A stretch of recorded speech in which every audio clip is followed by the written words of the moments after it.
پہلی قسط میں ہم نے دیکھا کہ حاتم منیر شامی کی وجہ سے شہزادی شہر بانو کے پہلے سوال کا جواب لینے گیا، اور وہ سوال تھا ایک بار دیکھا ہے دوسری بار دیکھنے کی حوث ہے، اور وہ بخیر و عافیت واپس آ گیا اور حسن بانو کے شہر شاہ آباد جا پہنچا۔ حسن بانو کے آدمی فوراً اس کو حویلی تک لے گئے۔ حسن بانو نے ہی اسے بلوایا اور پردے کے پاس بٹھا کر پوچھا، کیا خبر لائے ہو؟ حاتم نے کہا، ایک بوڑھا مرد ظلمات میں ایک عورت پر عاشق ہو کر جنگل میں آ پڑا تھا اور پکارتا تھا کہ ایک بار دیکھا ہے دوسری مرتبہ دیکھنے کی حوث ہے۔ پھر میں نے اس کو اس کی محبوبہ کے پاس پہنچا دیا، اب وہ آواز اس جنگل سے نہیں آتی۔ اس قصے کو سن کر حسن بانو اور اس کی دائی نے حاتم کی ہمت اور محنت کی تعریف کی۔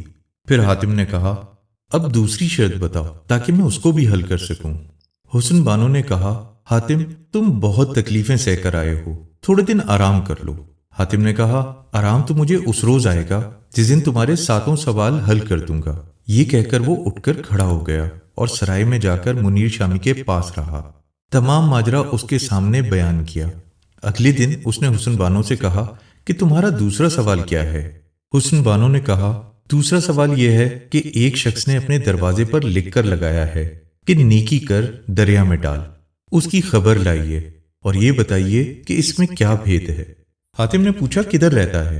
حسن بانو نے کہا، میں نے اپنی دائی سے سنا ہے کہ وہ شمال کی طرف رہتا ہے۔ اتنا سن کر حاتم چل نکلا۔ بہت عرصہ چلنے کے بعد وہ ایک ہیبت ناک جنگل میں جا پہنچا۔ ابھی وہ ایک درخت کے نیچے بیٹھا ہی تھا کہ ایک دردناک آواز سنائی دی۔ حاتم کا دل لرز گیا۔ وہ سوچنے لگا کہ یہ بات اس کی فطرت کے خلاف ہے کہ کوئی آفت میں مبتلا ہو اور وہ اس کی مدد کو نہ جائے۔ چنانچہ وہ اس آواز کی سمت چلنا شروع ہو گیا۔ کچھ دور جا کر کیا دیکھتا ہے کہ ایک خوبصورت نوجوان زمین پر بیٹھا رو رہا ہے۔ حاتم نے کہا، اے نوجوان، تمہیں کیا مصیبت نازل ہوئی جو اتنا پریشان ہو؟ اس نوجوان نے کہا، اے مسافر، میں سوداگر ہوں، یہاں سے 12 کوس دور ایک شہر ہے۔ آپ کی معلومات کے لیے بتاتا چلوں کہ ایک کوس 3 میل پر مشتمل ہوتا ہے۔ یہاں سے 12 کوس پر ایک شہر ہے، وہاں حارث نام کا ایک مالدار سوداگر ہے، اس کی بیٹی بہت خوبصورت ہے۔ ایک دن اتفاق سے میں اس حویلی کے نیچے دھوپ کے مارے بیٹھ گیا اور میری نظر جو اس پر پڑی تو کیا دیکھتا ہوں کہ ایک پری پہ کر بالا خانے پر کھڑی ہے۔ بس اسے دیکھتے ہی میرے اوسان قطع ہو گئے۔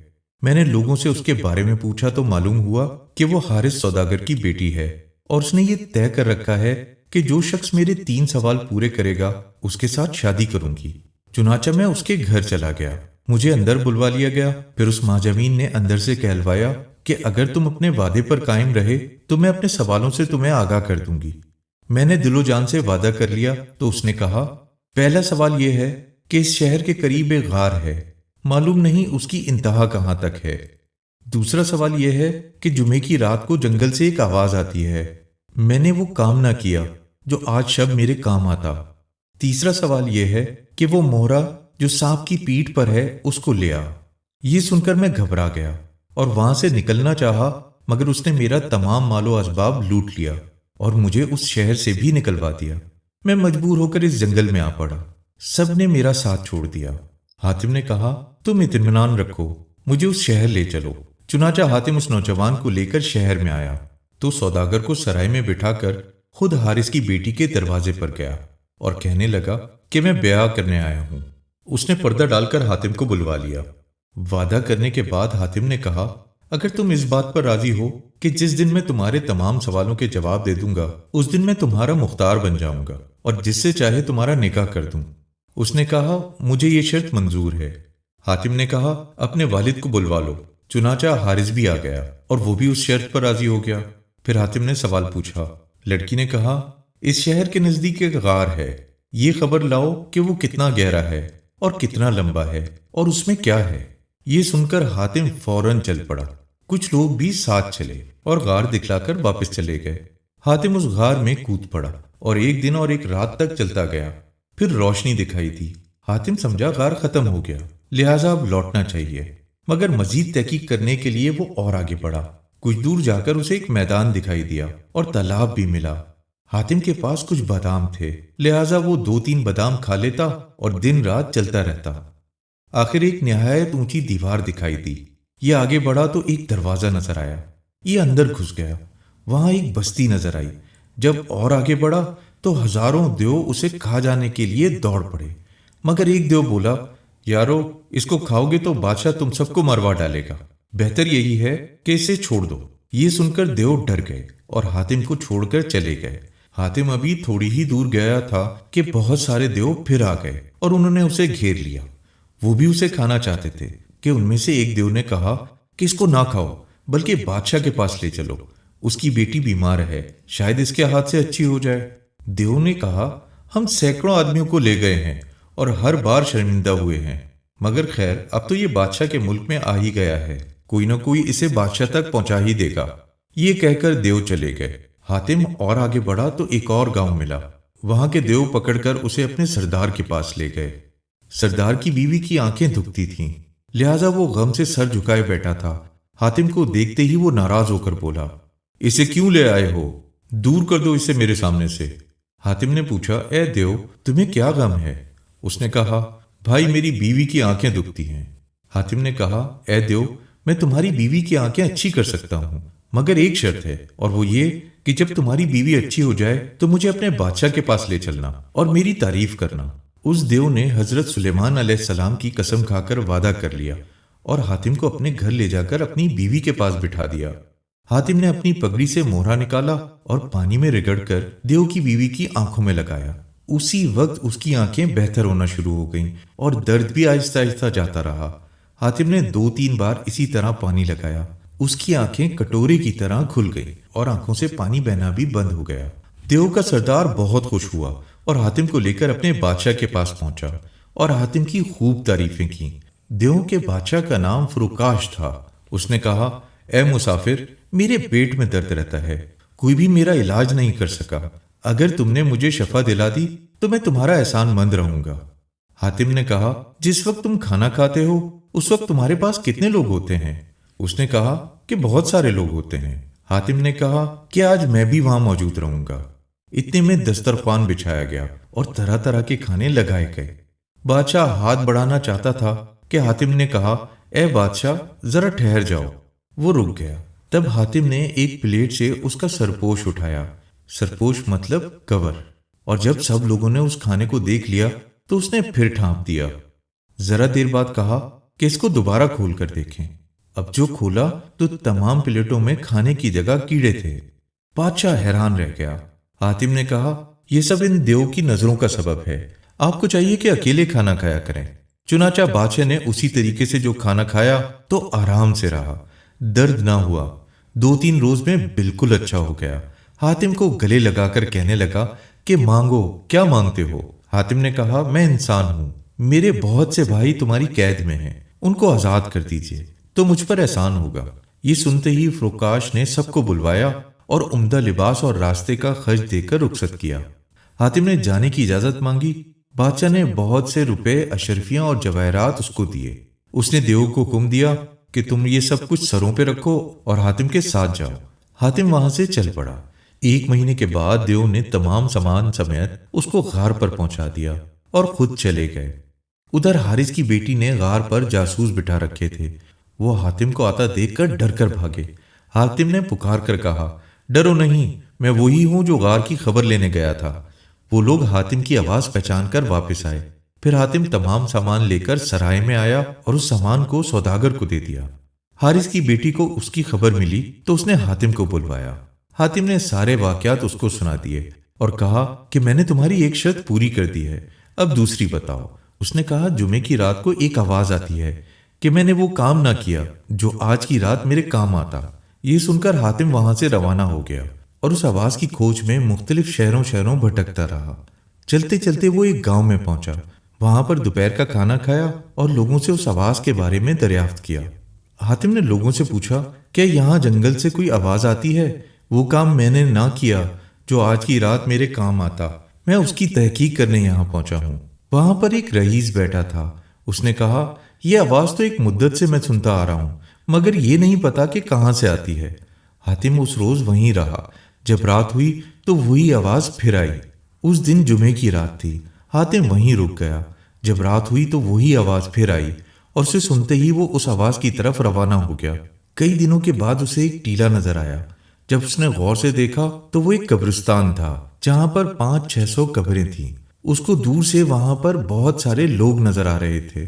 حاتم نے دل میں کہا یہ قبرستان نیک لوگوں کا لگتا ہے اور شاید یہیں سے آوازیں آتی ہیں، لہٰذا وہ وہیں رک گیا۔ اتنے میں رات ہو گئی اور آواز پھر آئی۔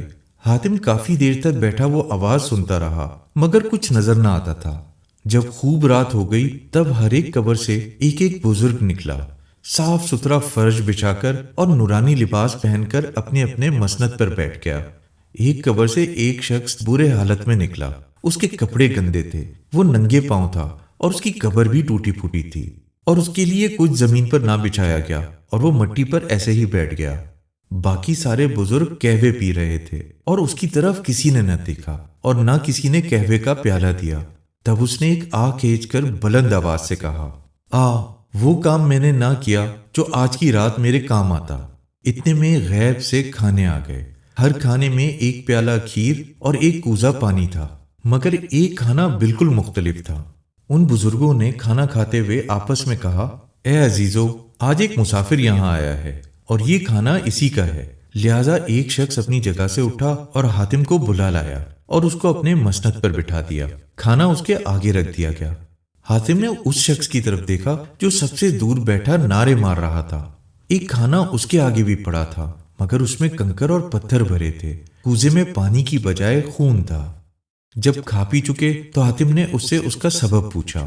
بزرگوں نے کہا، یہ راز اسی سے پوچھ لو۔ چنانچہ حاتم اس کے پاس گیا اور کہا، اے عزیز، تو نے ایسا کیا گناہ کیا ہے جو اس عذاب میں گرفتار ہے؟ وہ بولا، میں ان لوگوں کا سردار ہوں، میرا نام یوسف ہے، میں بے حد کنجوس تھا، کبھی اللہ کی راہ میں خرچ نہ کرتا تھا، اگر کوئی نوکر کسی کو دیتا تو میں منع کرتا بلکہ ان کو مارتا بھی تھا۔ وہ کہتے کہ ہم اللہ کے واسطے دیتے ہیں، میں ان پر ہنستا تھا۔ ایک دفعہ میں تجارت کے لیے شہر خوارزم گیا اور وہاں جہاں میں ٹھہرا تھا چور آ گئے، اس نے ہم سب کو مار ڈالا اور سارا مال لوٹ کر چلا گیا۔ ان لوگوں کو اپنی سخاوت کے سبب اتنا اچھا مرتبہ ملا اور میں اپنی کنجوسی کے باعث اس عذاب میں مبتلا ہوں۔ میں چین کا رہنے والا ہوں، میری اولاد ٹکڑے ٹکڑے کو محتاج ہے، میرے گھر میں لگے ایک درخت کے نیچے میرا بہت سارا مال و اسباب پڑا ہے۔ حاتم نے پوچھا، کیا تمہاری نجات کا کوئی طریقہ ہے؟ اس نے کہا، اگر اللہ تمہیں توفیق دے تو شہر چین چلے جا، میری حویلی سوداگروں کے محلے میں ہے، میرا نام یوسف سوداگر کے نام سے مشہور ہے، وہاں جو میرا مال گڑا ہوا ہے اس کو نکال کر اس کے 4 حصے کرنا، ایک حصہ میرے بیٹوں کو دینا اور 3 حصے اللہ کی راہ میں خرچ کر دینا، امید ہے کہ مجھے نجات مل جائے گی۔ یہ سن کر حاتم نے اس سے وعدہ کر لیا کہ وہ یہ کام ضرور کرے گا۔ جب صبح ہوئی تو وہ تمام شہید بزرگ اپنے اپنے گھروں میں چلے گئے اور حاتم چین کی طرف روانہ ہو گیا۔ چند روز بعد وہ ایک عالی شان شہر کے دروازے پر پہنچا۔ دربانوں نے روکا اور کہا کہ بیلے بادشاہ کے پاس چلو۔ حاتم نے وجہ پوچھی تو انہوں نے کہا، اے مسافر، اس شہر کی رسم نرالی ہے، اس بادشاہ کی ایک لڑکی ہے، ہر مسافر کو اس کے پاس لے جاتے ہیں، وہ کچھ سوال کرتی ہے، جب وہ جواب نہیں دے پاتا تو صبح اسے سولی پر چڑھا دیا جاتا ہے، اسی لیے اس شہر کا نام بے درد نگر ہے۔ بادشاہ کے پاس پہنچ کر حاتم نے کہا، اے بادشاہ، یہ کیا ہے کہ تمہارے شہر میں مسافروں کو تکلیف دی جاتی ہے جبکہ اور شہروں میں تو اچھا سلوک کرتے ہیں؟ یہ سن کر بادشاہ رو دیا اور بولا، کیا کروں، یہاں ایک بلا نازل ہو گئی ہے، پہلے اس شہر کا نام عدل آباد تھا مگر اب میری بیٹی کے ظلم سے اسے بے درد نگر کہتے ہیں، اپنی اولاد کو مار بھی نہیں سکتا۔ یہ سن کر حاتم بھی رنجیدہ ہو گیا۔ اس نے کہا، اللہ رحیم و کارساز ہے، وہ تیری مشکل آسان کر دے گا۔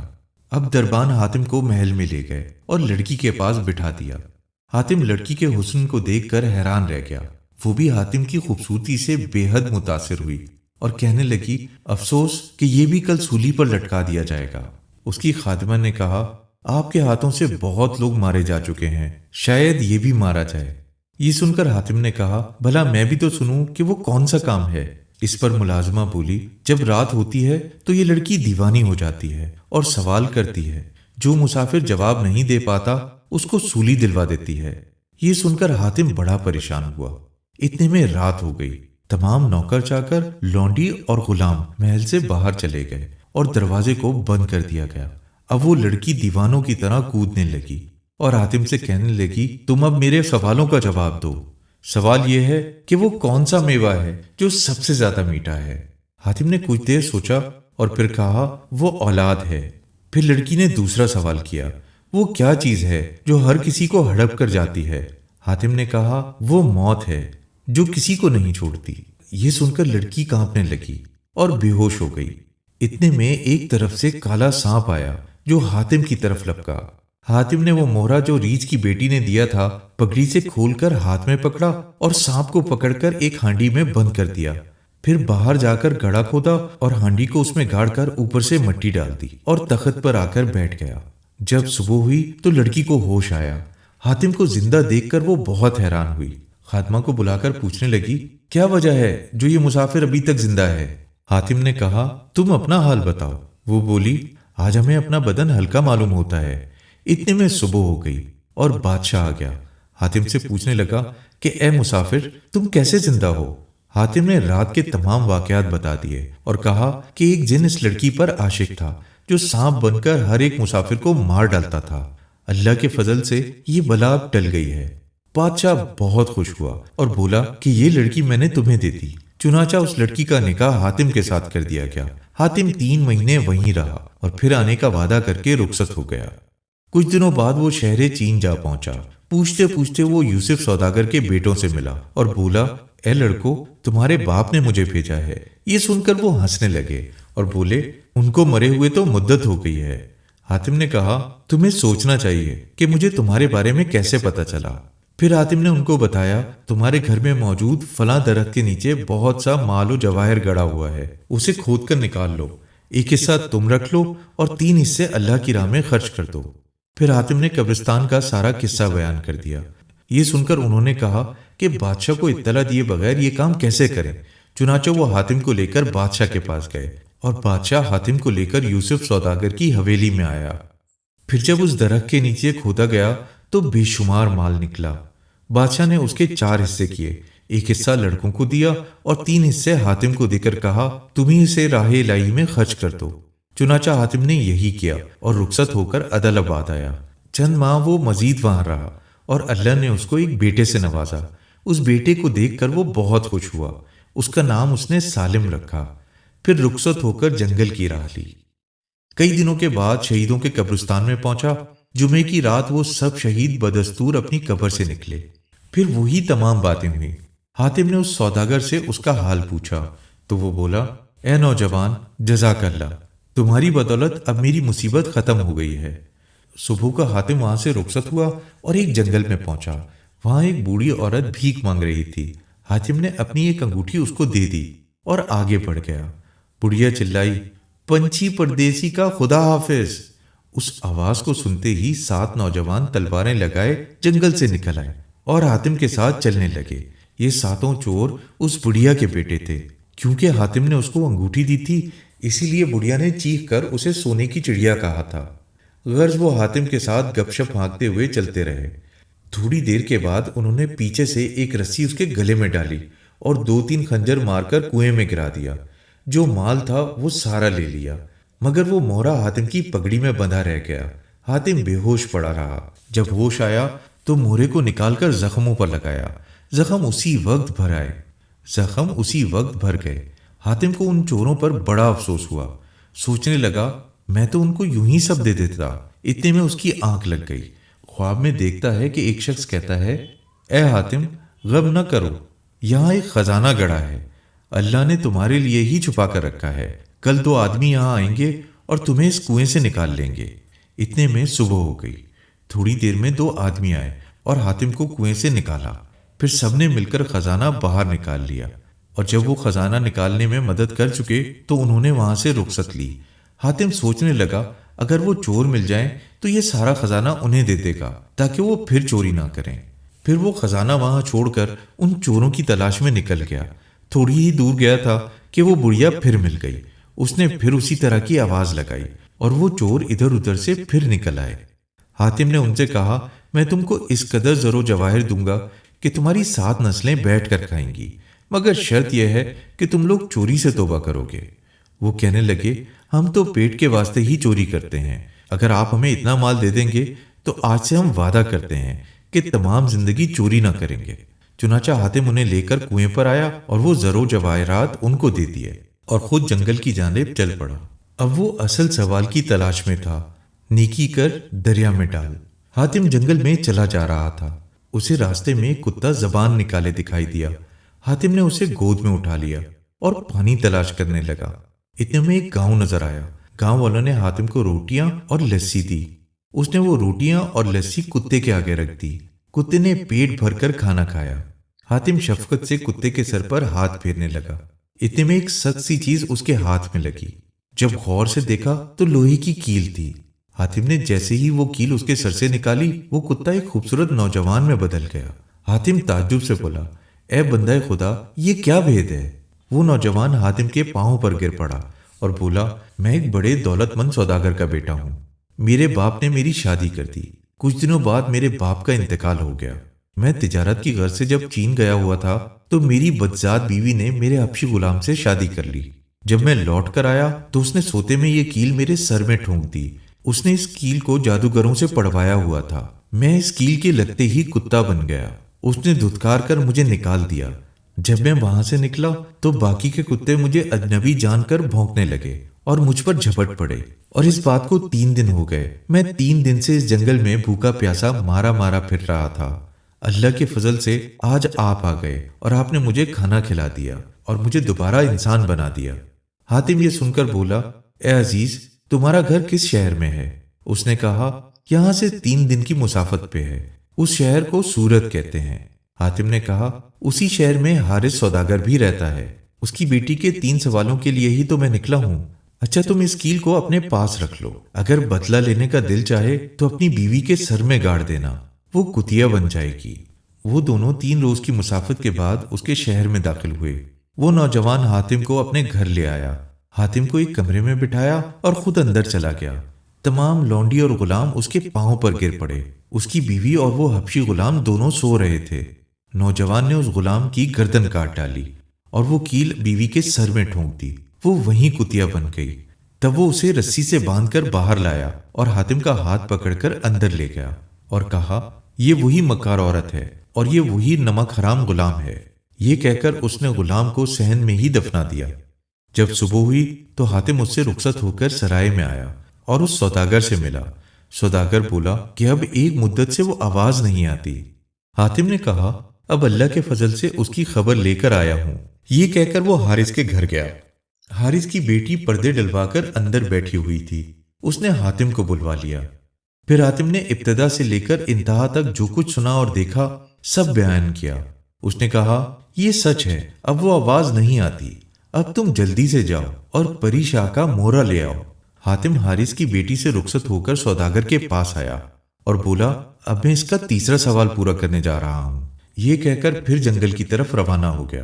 چند روز بعد ایک درخت کے نیچے بیٹھ کر سوچنے لگا، مجھے دوبارہ اس غار میں جانا چاہیے تاکہ دیو کے بادشاہ سے ملوں اور اس سے ماں پری شاہ کا مکان پوچھنا چاہیے۔ یہ سوچ کر وہ اسی غار میں داخل ہو گیا۔